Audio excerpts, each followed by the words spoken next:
Greetings from the set of Metro and More at Metropolitan Community College, serving more than 50,000 students with over 120 programs at our 8 locations in the daytime, evening, weekends, or online. And I'm your host, Kent Pavelka. Welcome again to Metro and more of what you need to know about Metropolitan Community College. This segment is all about MCC's North Express at the Highlander Accelerator building. And we're excited to talk about all this with Daphne Cook, who is MCC's North Express manager, and Othello Meadows. Othello is the president and CEO of 75 North. Good to have you. Thanks for having us. Anxious to chat about what's going on. Not quite ready with it yet, but it won't be long.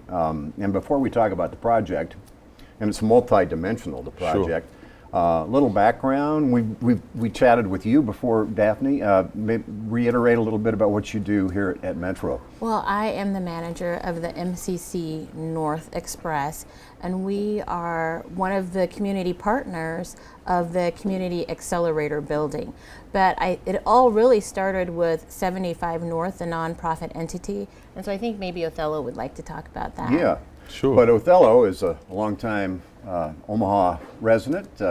Maybe you can tell our viewers a little bit about your background, Othello, and how you got this position.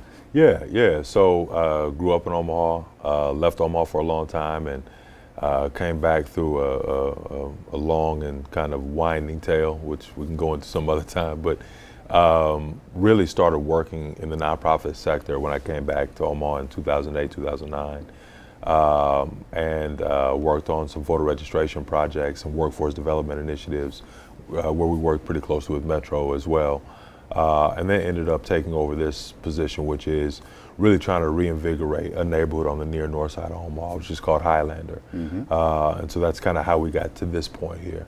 So where all did life take you after you left Omaha and before you came back? So I went to East Carolina University on a basketball scholarship and played basketball down there for 4 years, and then law school at North Carolina Central in Durham, North Carolina, and then took the bar immediately after I graduated from law school in Georgia and practiced law in Georgia for about 6 years before I came back home. I'm trying to remember which high school here you Creighton Prep. Creighton Prep. Creighton Prep, yeah, yep. Of course. So yep. Junior J's. Yes, sir.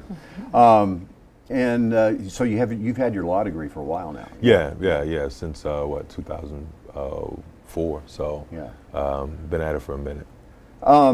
We got a lot of terminology to identify here. We've got the MCC's North Express. Yes. That's what we're calling it, right? Yes, the second MCC floor. North Express. Yeah, inside the Accelerator building. Yep. So we got the Highlander neighborhood, the Accelerator building, and we've got the 75 North project, right? Right. So sort that all out for us. Sure. So Highlander is the historic name of the neighborhood we work in. The Accelerator is a 65,000 square foot multi-tenant building that is all around education, arts and culture, science and technology, and entrepreneurship. So it's designed to really be the hub of a neighborhood that we're working in. Surrounding the Accelerator, we have right now 101 units of mixed income housing, so apartments, row houses, townhouses. We'll start single family construction next year. So really the Accelerator is designed to sort of be the beating heart of this neighborhood. And so partners like Metro, Creighton University, UNO, there's lots of really strong partners that are all coalescing right here at the Accelerator. So we're super excited to get everybody working together in that one building, in that one neighborhood. Yeah, Accelerator is the name of the building. Yep. And we're talking 30th and Parker. Yep. Correct. So that's a good point. Thank you for bringing that up. So kind of our southern boundary is Hamilton Street roughly. To the north we go kind of as far as Bedford. Our western boundary is really Prospect Hill Cemetery. And which is how far west? So it's right next to us. Okay. So the cemetery is our immediate neighbor to the west, right? And then we go as far east as the North Freeway. Yeah. So if you looked at that on the map, it's more or less a big rectangle that is about 8 or 10 blocks straight north of Cumming Street on 30th. And then, so how does 75 North tie into all this? This is that's kind of the grand overview, right? Yeah. So 75 North is just the name of the organization that kind of quarterbacks all this stuff, right? So we're a 501c3. We've been around since 2011, and we sort of coordinate all the different moving pieces. So What does it include besides Accelerator? So we have a really strong partnership with Howard Kennedy Elementary School, which is right down the street from us, and Omaha Public Schools. And so we think that that educational piece, and it's really consistent through all of the programming that we do, we think that the educational piece is really the backbone to everything that we do. So everything from early learning, so starting at birth. Right now we're building a brand new early learning center right next to Kennedy Elementary. From that point all the way through college at Metropolitan Community College and beyond. So that is really a consistent theme through everything we do, starting at birth. Yeah. So that's one of the other things. Other things are community health and wellness. And like I said, entrepreneurship is also a big deal for us. Yeah. And so enter MCC North Express, right? Yes. I mean, it's kind of the analogous piece to what we're doing in South Omaha and 24th and what is it? 24th and Vinton. In Vinton, right? Right, yeah, right in that area. So the MCC Express South has similar services that we'll have some at the North. We have a long history of adult education, and there will be adult education at the MCC North Express, along with some ESL, which will really help in that community, in that area. There is a need for that programming as well. But there's also going to be certification and assessment. There's also going to be opportunities for specific training, and it's really training to get you out into the workforce. So really it's designed to meet the needs of the neighborhood. One thing that is really unique about this is the collaborative nature of all of the community partners being really good at what they're good at, and then coming together to see what the needs are in this specific neighborhood. So there is a community liaison. I don't know if that person's been hired, but we're going to work together with a community liaison and have an advisory board to see what are the needs there. And we're going to be looking at what we can provide as well, some specific programming for that area. Sure. The North versus the South at 24th and Vinton, more multi-dimensional, I think. Would that be fair? And maybe more moving pieces at this point in time, more of a dynamic future. I definitely think so. So what's a little bit different as well is there's really this focus on tying non-credit to credit and really initiating that jump, whether it's from taking a couple of courses and going to college or initiating that jump right into the workforce. So one thing that's a little bit different is we have these non-credit offerings and just really tying them together to form a pathway specifically to credit. And so there's a couple of different focus areas that really tie into the neighborhood. With our partner Whispering Roots, they have a state-of-the-art science center, and so we're going to be offering some programming specific to that. Something in culinary and horticulture.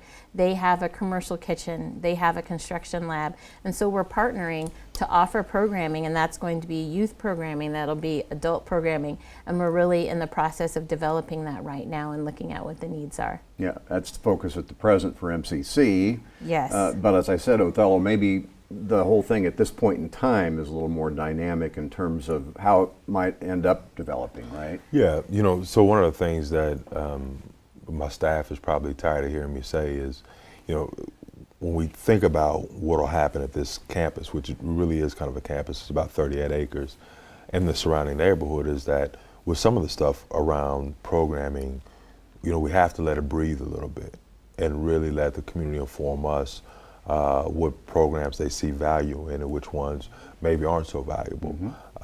And we think at that point we'll start to hone in on the things that really move the needle. So we're coming into this trying to be as flexible as we can and not really being too prescriptive about the way we do things, right? So, letting the community say, that was really helpful, that helped me advance my career, or this helped my child do this, or whatever, is the kind of feedback we're looking for, so then we can adjust accordingly. Love this concept about the segue from experience at the Accelerator building to, well, let's go to college. Let's move on further north to the fort, right? In a sense. So this is the third floor the MCC is going to have. I said second earlier.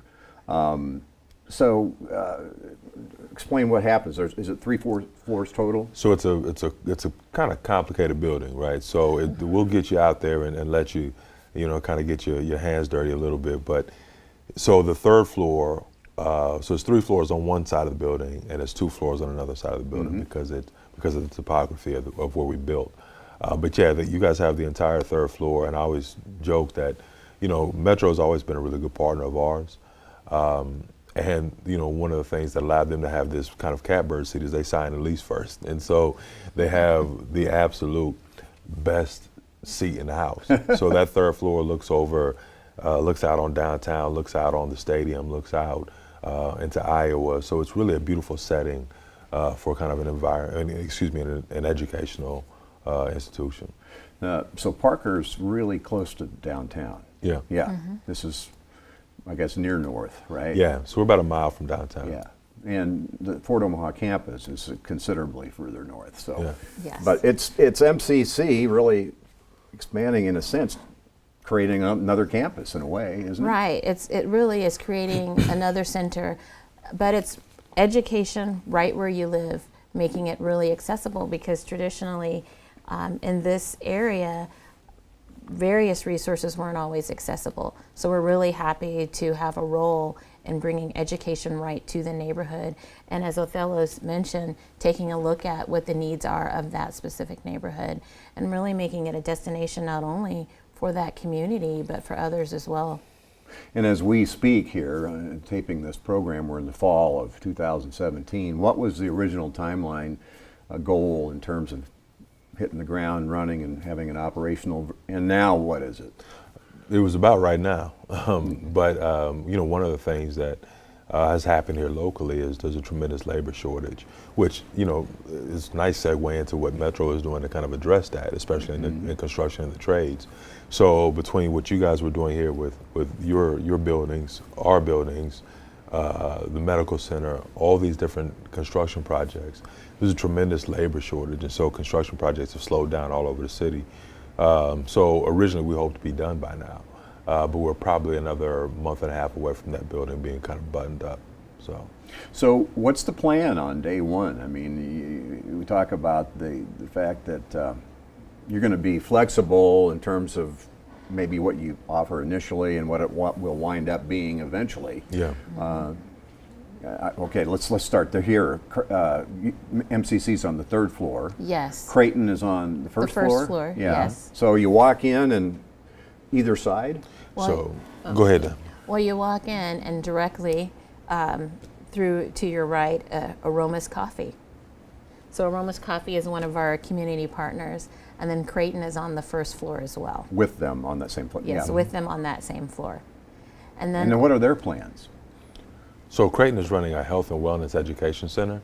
So in our neighborhood, there are really high levels of lifestyle-related illness, so diabetes, hypertension, high blood pressure. And so the idea is that so much of your behavior influences your health outcomes, right? So And vice versa. And vice versa, right? And so their plan is to really attack the lifestyle piece of it as opposed to the medical piece of it. And so they have a really strong partnership with Charles Drew Health Center to work on that problem from both sides, right? So Charles Drew works on it from the medical side. Creighton works on it from the, hey, here are the behaviors that can improve your health. Here are the diet choices you can make that'll improve your health. Here are the exercise choices you can make that can improve your health. So really it's about working on those health outcomes from both sides, from the medical and from the lifestyle. So that's what they'll do. Our offices are going to be immediately above the coffee shop. And I want to point out that Autumn Pruitt, who is the owner of Aromas, is also a North Omaha girl, North High graduate. So super excited to have her on board. And then across the hall from where our office will be on the 2nd floor, there's a food hall where you can go, and Big Mama's is moving from 42nd and Bedford over to our spot. Wow. And then we have another food entrepreneur that'll be in that location as well. So you'll have 3 choices to go and grab something to eat for lunch or for dinner or whatever. So excited to kind of bring that back to this neighborhood. And it goes back to what I was saying about the Accelerator sort of being the beating heart of this neighborhood, right? Give everybody a place to go hang out, enjoy, a really positive space and environment. And that's the whole thing then. And then on the 3rd floor is MCC? Well, Yes. that's about half of it. Okay. So in the middle, we have a big outdoor community deck and porch that is wired for sound and video. So we'll have, concerts in this park and this green space that's Wow. right in front of it. Is that off the second floor? It's off the second Yeah. floor. And then below that deck, there are 5 entrepreneurial bays that will offer to the market, to the public at below market rates to encourage entrepreneurship. They're about 700 square feet apiece. This is so cool. Yeah, and then if you keep going, on the other side of it, UNO and UNMC are sharing about 3,100 square feet right next to those entrepreneurial bays. UNO is going to do a lot of their service learning projects out of that space. They're very similar to Metro, and I think are kind of following Metro's lead and saying we want to get into the community and really be a part of it. And I think Metro has a long history of doing that. And we're starting to see some of our other educational institutions sort of follow that lead. If you go above that space, we have an event hall, which is something that we heard from the community over and over was a necessity. We're right next to Salem Baptist Church, and I've probably been to 20 weddings at Salem Baptist. Everybody goes to the Reception. wedding. Yeah, right. Everybody goes to a wedding in Salem, goes outside, gets in a car, and drives like 100 blocks west to go to, some reception hall. So we built one next door for everybody in the community. And then, of course, if you keep going north in our building, you get to the Whispering Roots Greenhouse and Aquaculture Center. So that's the whole piece. That's the whole piece. thing. That's cool. That's all of it. And that's all going to be ready in short order. Short order. Yeah. Probably the last thing that'll be ready is the Whispering Roots piece of it. So they'll probably be ready first quarter of next year, but the rest of it will be done this year. What about UNMC? You mentioned them. What are they going to be doing? So, they've done a lot of work around health disparities, and so they're going to really go to where the greatest disparities exist, which is 68111. And so, again, getting out into the community on the ground floor and saying, how do we attack this issue from, from our background, which is research and medicine. So we're excited to have them kind of on board as well. Similar to what Creighton will be doing. Yeah. So, but more from the research side of it. Creighton is really saying, come in here, talk to me, let's sit down. You can talk to a counselor, you can talk to a health coach, and we'll put a plan together for you. UNMC really wants to study, the effects of things like that, right? So did that really move the needle for health in this neighborhood? So I think it's a strong statement to have all of the real major educational institutions working together on this campus. I think that's a strong statement about this town and about this city.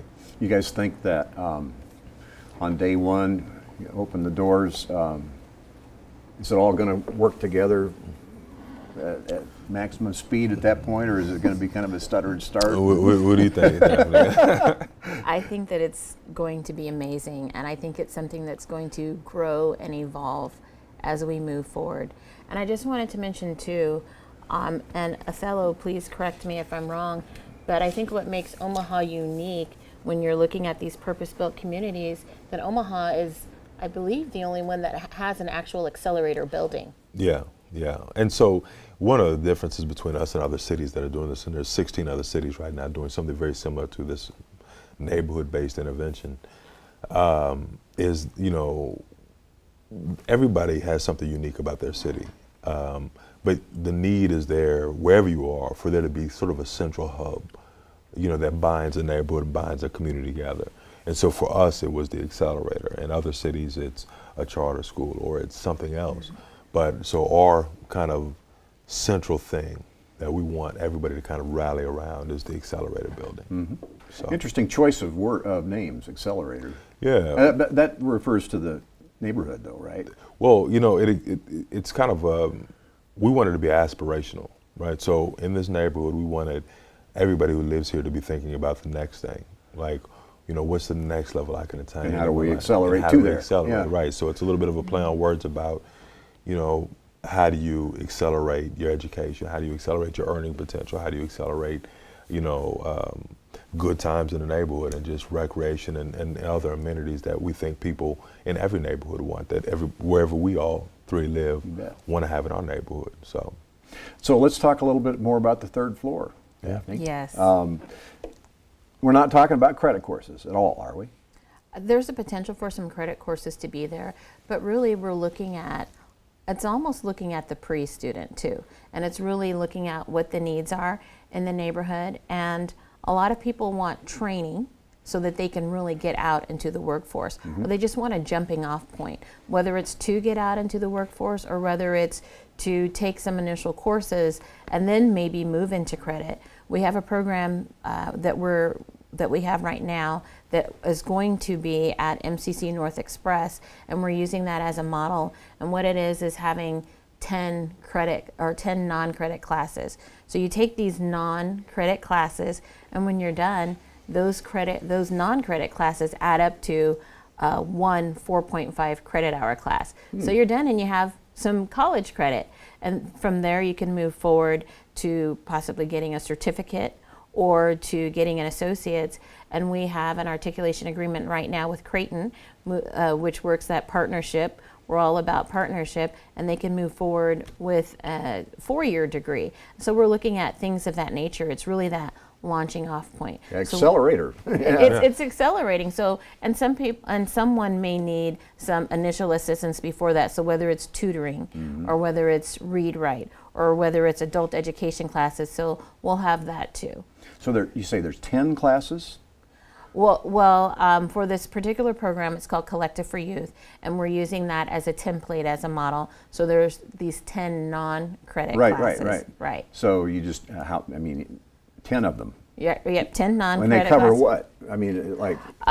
For those particular classes, they cover different things. Like those classes deal with working with youth. So they're primarily workers who work with students in the after-school program. And so they deal with active learning, with listening, with homework help. And so those are the classes, breaking those classes down into non-credit and then having those classes add up to a credit class. Yeah. After you take all 10, you got Yes. 4.5 credits. Yes. And then before you know it, you're articulated to Creighton. Yeah. And then you go to law school. See? wherever you want to go. Accelerating. Yeah, that's great. What is the Read Write program? The Read Write program is a program that helps students just really increase their reading. There's a need sometimes to develop that and get it to a certain level. And so what it does is it just helps get improve reading skills, which is needed in any job. Probably should mention the 180 reentry program. Isn't there a vision for that too? Yes, we will have support services for the 180 program, which really helps and individuals who were incarcerated make that transition to not being incarcerated and coming back into society.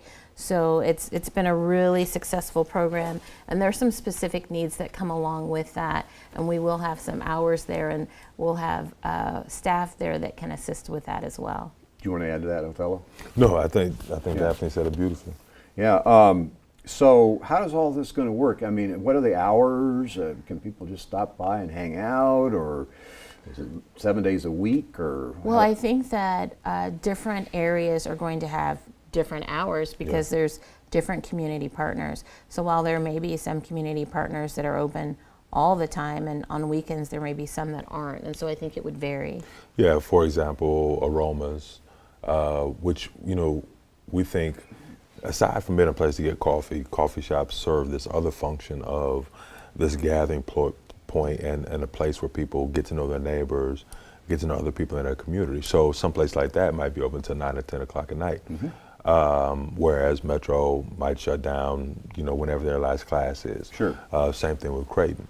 But each individual, the way the building is designed, each individual tenant has access to their own space. I see. And so it's pretty much a tenant by tenant kind of situation. without seeing it, kind of like a outdoor mall. You have your own entry.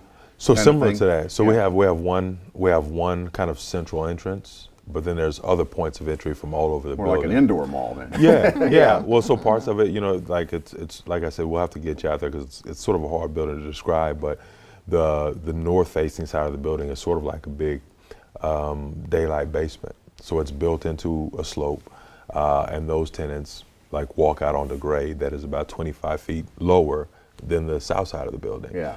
Just because of the topography. So of there's what's there. cement and then a retaining wall or Yeah, something? yeah. So it's an interesting building, and it's designed to have all these different points of entry, all these different places for people to gather. So we think that's going to be one of the main benefits of it is it just brings people together. Well, we certainly, one of the objectives here is to just let people know what's going on. Sure. Driven by, wondering what is this? Yeah. But we also want to give an opportunity for you to. What do you need from the community at this time? You need more support. 75. We need people to come see what it's about. So the end of this year. So right now we already have tenants living in the apartments around the Accelerator. So we need people to continue to support us by coming out and supporting Aroma's Coffee Shop, supporting the businesses that are there, by coming and taking classes at Metro, and making sure that everybody who's a partner there feels like their investment in Highlander is one that's beneficial to them as well, right? So for us, it's mostly about activity and making sure people interact and come and support the people that have decided that they're going to be here. So we just need you to come check it out. Yeah. Yeah. So you talked about the 16 other communities or whatever doing what's tailoring the concept to their own unique communities.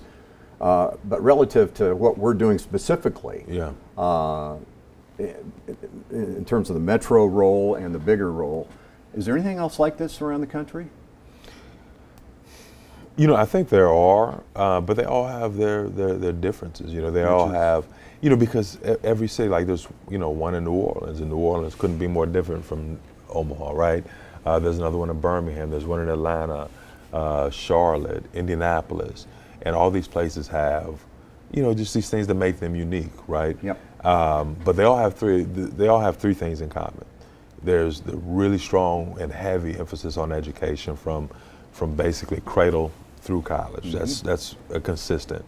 The other part is mixed income housing, making sure you have economic diversity in the neighborhood.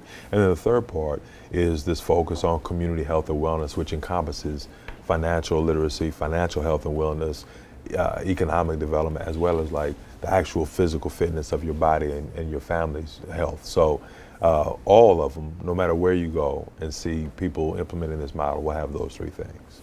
But in terms of the educational, post-secondary educational component, Metro's a pioneer in so many ways. Absolutely. And this is, Well, I will say there was a conference last week, a Purpose-Built Communities Conference, and we got to speak with a lot of people who are doing the same thing or trying to do the same thing in their own communities. And one of the interesting points was they said, how is this happening? We are trying to engage our community college. How did this happen? And Would you once talk again, to Metro's us? the blueprint, right? And we're just really excited to be a part of this and be a contributor and come together to affect change. Yeah, Metro has been, when you use the right word in terms of pioneer. I had a conversation with President Schmazel a few years ago, right? And he was one of the early adopters who said this is a good idea, we should be involved. And I think that is unique around the country. Like nobody has kind of taken to it the way Metro has. So we're super excited to be partners with you guys. Well, fellow, thanks. Daphne, thanks. It's our pleasure. And thanks to you for being with us again on Metro and More. Our goal is to better acquaint you with the mission, reach, and the leadership of the college. I'm Kent Pavelka for Metropolitan Community College.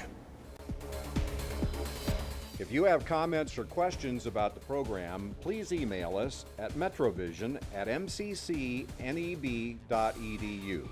Thanks for watching. This has been a Metrovision production produced by Metropolitan Community College.